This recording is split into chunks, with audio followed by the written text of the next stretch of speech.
अस्सलाम वालेकुम students. 10th class आपके बायोलॉजी के चैप्टर नंबर 17 का लेक्चर नंबर 4 है और टॉपिक है आपका फर्मेंटेशन इन बायोटेक्नोलॉजी। तो आप देखेंगे आज का topic fermentation in biotechnology. In the beginning the meaning of the fermentation process was the use of microorganism for the production of food, cheese, yogurt, fermented pickle, soy sauce, beverages and spirits। अब ये आपको बताया जा रहा है कि शुरू में फर्मेंटेशन का क्या मतलब था और बायोटेक्नोलॉजी के अंदर फर्मेंटेशन का क्या मतलब होता है।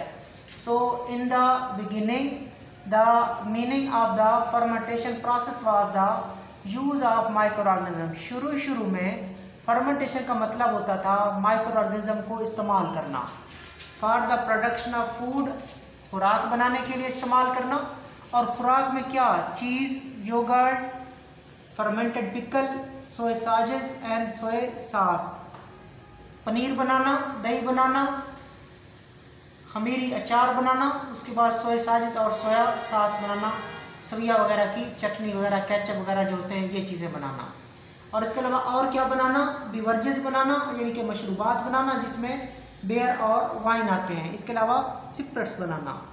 तो शुरू में फर्मेंटेशन का मतलब होता था माइक्रो ऑर्गेनिज्म का इस्तेमाल करके खुराक बनाना, माइक्रो ऑर्गेनिज्म का इस्तेमाल करके बिवर्ज मशरूबात बनाना, माइक्रो ऑर्गेनिज्म का इस्तेमाल करके क्या बनाना, स्पिरिट्स बनाना। ये तीन चीज़ें माइक्रो ऑर्गेनिज्म को इस्तेमाल करके बनाई जाती थी। शुरू में ये मतलब था कि ये चीज़ें बनाने के लिए किसका इस्तेमाल करना, माइक्रो ऑर्गेनिज्म का इस्तेमाल करना। फूड में cheese, yoghurt, fermented pickle, soy sausage and soy sauce. Beverages में बियर, वाइन और स्पिरिट्स बनाए जाते थे। अब बायोटेक्नोलॉजी में फर्मेंटेशन का क्या मतलब है। However in biotechnology the term fermentation mean the production of any product, production of any product, कोई भी प्रोडक्ट बनाओ, कोई भी चीज़ बनाओ by mass culture of micro organism, जानदारों की एक मैस कल्चर से, जानदारों की एक बड़ी मिकदार से। कि माइक्रो ऑर्गेनिज्म हो, बहुत सारे माइक्रो ऑर्गेनिज्म हैं, इनको बोलते हैं mass culture of micro organism, mass culture of micro organism यानी कि माइक्रो ऑर्गेनिज्म की बड़ी मिकदार है। उनसे आप कोई भी प्रोडक्ट बना लो, उनसे आप कोई भी प्रोडक्ट बना लो, एनी प्रोडक्ट। सबस्ट्रेट डालते हो सबसे पहले आप, रॉ मटेरियल या सबस्ट्रेट, फिर उस रॉ मटेरियल से कोई भी प्रोडक्ट बने तो ये सारी क्या कहलाती है, ये fermentation in terms of biotechnology कहलाती है। कोई भी प्रोडक्ट, शुरू में कहते थे खुराक बन जाए, बिवरेजेस बन जाए, स्पिरिट्स बन जाए, वो फर्मेंटेशन है। लेकिन अब कोई भी प्रोडक्ट बनाना, कोई भी प्रोडक्ट बनाना बेटा, ठीक है, कोई भी चीज़ जो बनाते हो by using the mass culture of micro organism is called fermentation in terms of biotechnology. So however in biotechnology the term fermentation mean the production of any product by mass culture of micro organism, के micro organism की mass culture से कोई भी product तैयार करना, ये fermentation कहलाता है। किसके अंदर, बायोटेक्नोलॉजी के अंदर। आगे चलते हैं, हम एप्लीकेशंस ऑफ फर्मेंटेशन देखते हैं। एप्लीकेशंस ऑफ फर्मेंटेशन देखते हैं, फर्मेंटेशन के इस्तेमाल, फर्मेंटेशन के इस्तेमालात क्या क्या हैं, फर्मेंटेशन कहाँ इस्तेमाल होती है। In fermentation maximum growth of an organism is obtained for the production of desired product of commercial value। के fermentation के अंदर maximum growth of an organism is obtained, fermentation के अंदर माइक्रो ऑर्गेनिज्म की जो ग्रोथ होती है उसे ज़्यादा से ज़्यादा किया जाता है। क्यों, for the production of desired product, उससे हम अपना मतलूबा प्रोडक्ट बनाएंगे, ऑफ कमर्शियल वैल्यू, बड़े पैमाने पे, तिजारती मकासद के लिए। ठीक है बेटा, एक याद रखना कि फर्मेंटेशन के अंदर आपने कोई भी प्रोडक्ट बनाना है ना, वो आपने माइक्रो ऑर्गेनिज्म से बनवाना है। कोई भी प्रोडक्ट अगर आपने बनवाना है तो आपने किससे बनाना है, उसको माइक्रो ऑर्गेनिज्म से बनवाना होगा। ठीक है, और जितने माइक्रो ऑर्गेनिज्म ज़्यादा होंगे ना, आपका प्रोडक्ट उतना ज़्यादा होगा, आपका प्रोडक्ट उतना ज़्यादा होगा। अगर माइक्रो ऑर्गेनिज्म ज़्यादा है तो प्रोडक्ट आपका उतना ज़्यादा होगा। So in fermentation maximum growth of an organism is obtained. तो सबसे पहले फर्मेंटेशन में हम माइक्रो ऑर्गेनिज्म की ग्रोथ को मैक्सिमम करते हैं कि माइक्रो ऑर्गेनिज्म क्या हो, ये ज़्यादा से ज़्यादा हो। क्यों? For the production of desired product of commercial value, ताकि जो डिजायर्ड प्रोडक्ट है वो ज़्यादा बने और हमें ज़्यादा कमर्शियल फ़ायदा हो। ट्रेडिशनली बोलते हैं रिवायती तौर पर, पुराने तरीके में, पुराने ज़माने में only food and beverage products were produced by using fermentation. पुराने तरीके में, रिवायती तौर पर या पुराने ज़माने में सिर्फ खुराक और मशरूबात, खुराक और बेवरेज, फूड एंड बेवरेज शुरू में फर्मेंटेशन से ये तैयार किए जाते थे। कन्वेंशनली या ट्रेडिशनली फर्मेंटेशन से फूड और बेवरेज प्रोडक्ट तैयार होते थे। आजकल now many other product, for example industrial chemical, they are also being produced. आजकल इंडस्ट्रियल केमिकल्स को भी पैदा किया जा रहा है। शुरू में फर्मेंटेशन से खुराक बनती थी और बेवरेज प्रोडक्ट बनते थे। आजकल जो फर्मेंटेशन कर रहे हैं हम, उससे हम सनती केमिकल भी, इंडस्ट्रियल केमिकल भी बना रहे हैं। सो अब हम देखेंगे फर्मेंटेड फूड। सबसे पहले क्या देखेंगे हम? Fermented food. ये दो मेन हेडिंग होंगी, एक हम कल देखेंगे। टॉपिक है आपका एप्लीकेशन ऑफ फर्मेंटेशन, फर्मेंटेशन के इस्तेमाल, फर्मेंटेशन के इस्तेमालात। एक इस्तेमाल होगा फर्मेंटेड फूड, फर्मेंटेशन की गई खुराक। दूसरा हम देखेंगे इंडस्ट्रियल प्रोडक्ट, ये हम नेक्स्ट लेक्चर में देखेंगे। इंडस्ट्रियल प्रोडक्ट्स, सनती प्रोडक्ट्स। सो ये दो हेडिंग आपने जब भी अगर आ जाए लॉन्ग क्वेश्चन कि एप्लीकेशन ऑफ फर्मेंटेशन, फर्मेंटेशन के इस्तेमालात लिखें, तो आपने ये दो बातें लिखनी है, फर्मेंटेड फूड और इंडस्ट्रियल प्रोडक्ट। आज हम कौन सा लेक्चर कवर करेंगे? फर्मेंटेशन की गई खुराक, फर्मेंटेड फूड, ये वाला लेक्चर कवर करेंगे। सो देखते हैं इसे। फर्मेंटेशन ऑफन, फर्मेंटेशन का जो अमल होता है, fermentation often make the food more nutritious, more digestible and more tastier. Fermentation का जो अमल है वो खुराक को ज़्यादा ग़िज़ाइयत वाला, मोर डाइजेस्टिबल, ज़्यादा ज़ूद हज़म और ज़्यादा लजीज बनाता है। ठीक है, फर्मेंटेशन का जो अमल है वो खुराक को ज़्यादा न्यूट्रिशियस बना देता है, यानी कि उसमें ग़िज़ाइयत ज़्यादा हो जाती है, ग़िज़ाई अज़ा ज़्यादा हो जाते हैं। मोर डाइजेस्टिबल, ज़्यादा ज़ूद हज़म, यानी कि जल्दी हज़म हो जाती है। एंड टेस्टियर, और उसका जो जायका है वो अच्छा हो जाता है, वो लजीज हो जाती है। सो फर्मेंटेशन से खुराक जो होती है वो मोर न्यूट्रिशियस, मोर डाइजेस्टिबल और मोर टेस्टियर हो जाती है। It also tends to preserve the food. इसके अलावा चौथा जो फ़ायदा मिलता है, फर्मेंटेशन से खुराक महफूज भी हो जाती है। Lowering the need of refrigeration, तो फिर रेफ्रिजरेटर की, फ्रिज की ज़रूरत कम पड़ती है। तो ये तो हो गए फर्मेंटेशन के, कि फर्मेंटेशन की वजह से खुराक मोर न्यूट्रिशियस, मोर डाइजेस्टिबल, मोर टेस्टियर हो जाती है। इसके अलावा खुराक प्रिजर्व भी हो जाती है और रेफ्रिजरेशन की ज़रूरत भी कम हो जाती है। The following group are included in fermented food. अब फर्मेंटेशन की गई खुराक में मदरजा झेल ग्रुप्स आते हैं। फर्मेंटेशन की खुराक में, फर्मेंटेशन की गई खुराक में 4 ग्रुप्स आते हैं। पहला ग्रुप सीरियल प्रोडक्ट्स, दूसरा ग्रुप डेयरी प्रोडक्ट, तीसरा group fruit and vegetable product और चौथा ग्रुप बेवरेज प्रोडक्ट। तो सबसे पहले हम देखते हैं ये फर्मेंटेड खुराक की फिर 4 हेडिंग हैं। फर्मेंटेशन की गई खुराक, उसके अंदर फिर 4 हेडिंग आती है। सीरियल प्रोडक्ट, अनाज वाले प्रोडक्ट। कौन से प्रोडक्ट? अनाज वाले product. Bread is the most common type of fermented cereal product। कि सीरियल प्रोडक्ट जिसकी हम सबसे ज़्यादा फर्मेंटेशन करते हैं और उससे जो चीज़ बनाते हैं वो क्या है बेटा? ब्रेड है। So the bread is the most fermented serial product. ये MCQs है आपका। Bread is the most common type of fermented serial product.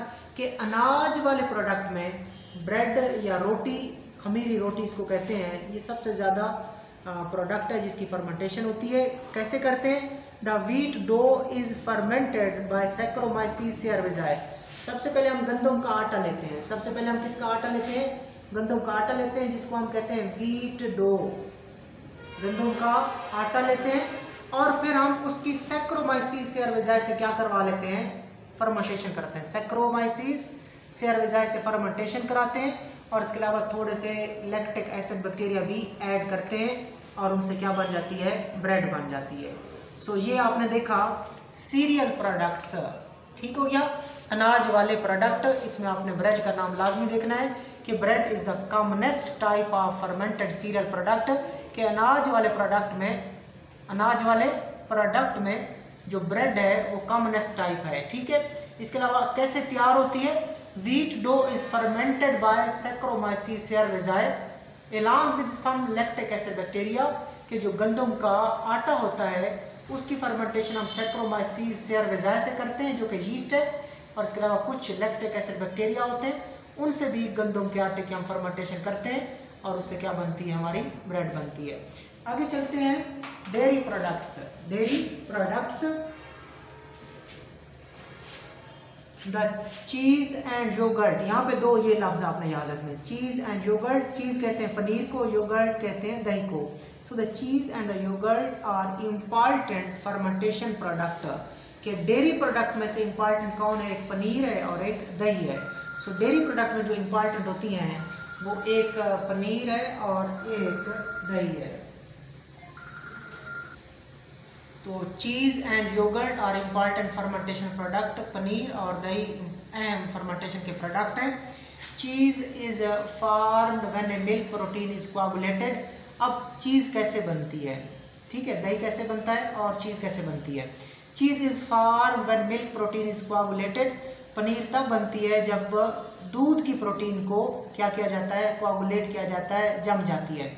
जब दूध की प्रोटीन जम जाए तो उससे पनीर बन जाता है। This happens when the acid produce by lactic acid bacteria react with milk protein. ये देखिएगा बेटा, ये दूध है, दिस इज द मिल्क, और मिल्क के अंदर एक प्रोटीन होती है, दूध के अंदर एक प्रोटीन होती है, और हमने इधर क्या डाल दिए, लैक्टिक एसिड बैक्टीरिया डाल दिए, लैक्टिक एसिड बैक्टीरिया डाल दिए। और जो लैक्टिक एसिड बैक्टीरिया होंगे उनका एसिड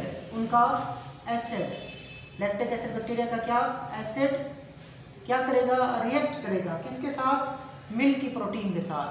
पहले मैंने कहा आपको बेटा ये दूध है, दूध के अंदर नॉर्मली एक प्रोटीन होती है, दूध के अंदर लैक्टिक एसिड बैक्टीरिया मौजूद होते हैं।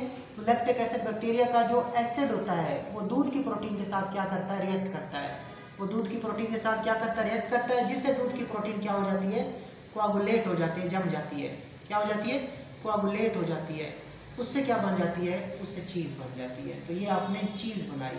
पनीर कैसे बनती है, सो आपने कहना है कि पनीर उस वक्त बनती है जब दूध वाली प्रोटीन जम जाती है, और ऐसा तब होता है जब लैक्टिक एसिड बैक्टीरिया का एसिड और दूध की प्रोटीन आपस में रिएक्ट करती हैं। लैक्टिक एसिड बैक्टीरिया का एसिड तेजाब और दूध की प्रोटीन आपस में, एसिड और प्रोटीन आपस में केमिकल रिएक्शन करती हैं, उससे प्रोटीन क्या होगी, जम जाएगी, और उससे हम क्या बना लेते हैं, पनीर बना लेते हैं। So cheese is formed when milk protein is coagulated, paneer तब बनती है जब दूध की प्रोटीन जम जाए। This happens when the acid produced by the lactic acid bacteria react with milk protein. ऐसा तब होता है जब लैक्टिक एसिड बैक्टीरिया का एसिड मिल्क की प्रोटीन के साथ रिएक्ट करता है। अब दही कैसे बनता है, योगर्ट कैसे बनाते हैं हम। Yogurt is made from milk by different lactic acid bacteria. ये मिल्क है, दोबारा ये मिल्क है, और उसके बाद हम दूसरे डिफरेंट क्या यूज करते हैं, different lactic acid bacteria use करते हैं। ये वाले लैक्टिक एसिड बैक्टीरिया नहीं, वो लैक्टिक एसिड बैक्टीरिया जिन्होंने चीज बनाई थी वो बैक्टीरिया यूज नहीं करेंगे, different lactic acid bacteria use करेंगे, different lactic acid bacteria use करेंगे, और उन डिफरेंट लैक्टिक एसिड बैक्टीरिया से क्या बन जाएगी, योगर्ट बन जाएगी, दही बन जाएगा। ठीक हो गया बेटा। सो दही बनाने के लिए हम दूसरे मुख्तलिफ लैक्टिक एसिड बैक्टीरिया इस्तेमाल करते हैं।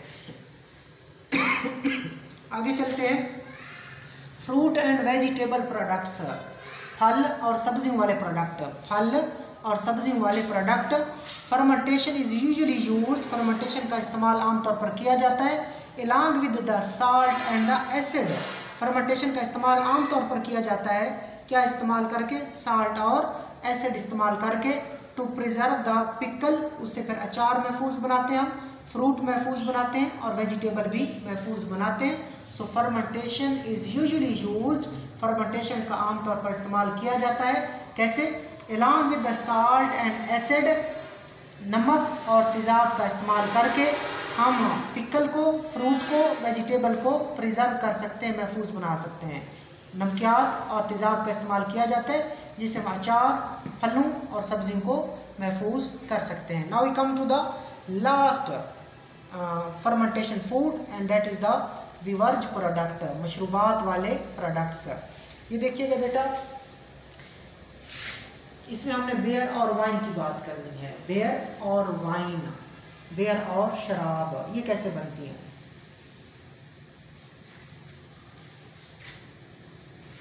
Beer is produced from the cereal grain which have been malted, dried and ground into fine powder.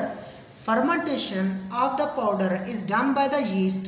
This process break the glucose present in the powder into pyruvic acid and then into ethanol. Beer कैसे बनती है ये देखना है आपने। इस beer को हमने बनाना है, ठीक हो गया। तो सबसे पहले आपने सीरियल ग्रेन लेने हैं बेटा। सबसे पहले आपने क्या लेने हैं? सीरियल ग्रेन्स लेने हैं, इनके अनाज लेना है।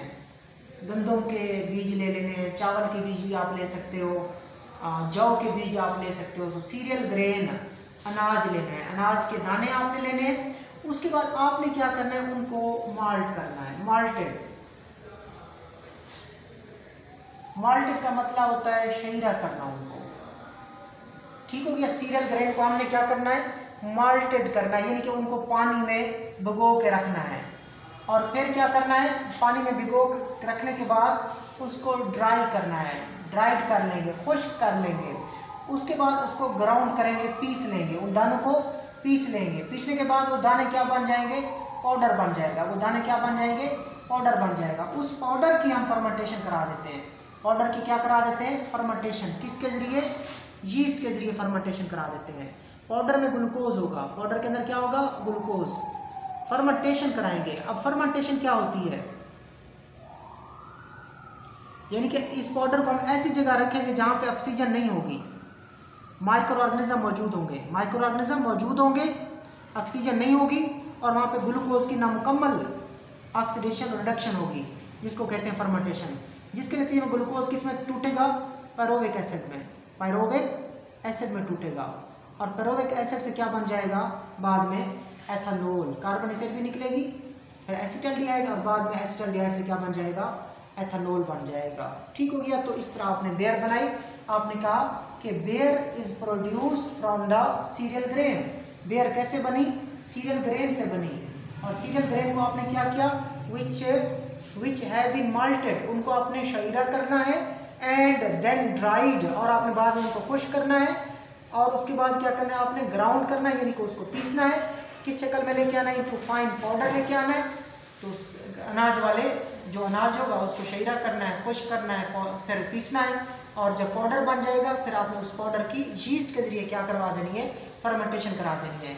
यीस्ट क्या करेगी? पाउडर में मौजूद जो ग्लूकोज होगा उसको पायरोविक एसिड में तब्दील करेगी। पायरोविक एसिड से बाद में क्या बन जाएगा? एथेनॉल बन जाएगा। तो इस तरह हमने क्या तैयार की? बियर तैयार की। आगे चलते हैं। Grapes can be directly fermented by the yeast to wine. अब ये ग्रेप्स हैं हमारे पास, ये सपोज क्या है हमारे पास? ग्रेप्स हैं। ये ग्रेप्स हैं हमारे पास,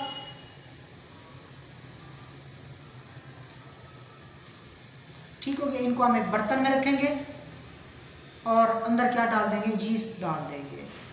यीस्ट फंजाई सैक्रोमाइसिस सेरोस है और उनसे क्या बन जाएगी? वाइन बन जाएगी, शराब बन जाएगी।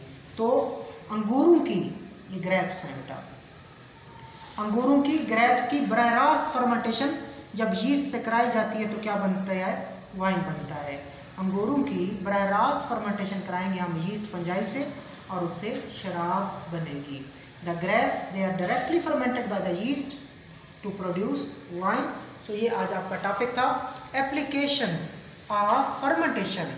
इसकी दो हेडिंग बनानी है आपने, एक फर्मेंटेड फूड और दूसरा इंडस्ट्रियल प्रोडक्ट। फर्मेंटेड फूड आज हमने देखी जिसके अंदर हमने 4 हेडिंग बनाई। Serial product, dairy product, fruit and vegetable product और बिवर्ज प्रोडक्ट। जो एप्लीकेशन ऑफ फर्मेंटेशन है उसका जो दूसरा मेन इस्तेमाल है वो इंडस्ट्रियल प्रोडक्ट है, वो हम नेक्स्ट लेक्चर में कवर करेंगे। अल्लाह हाफिज़।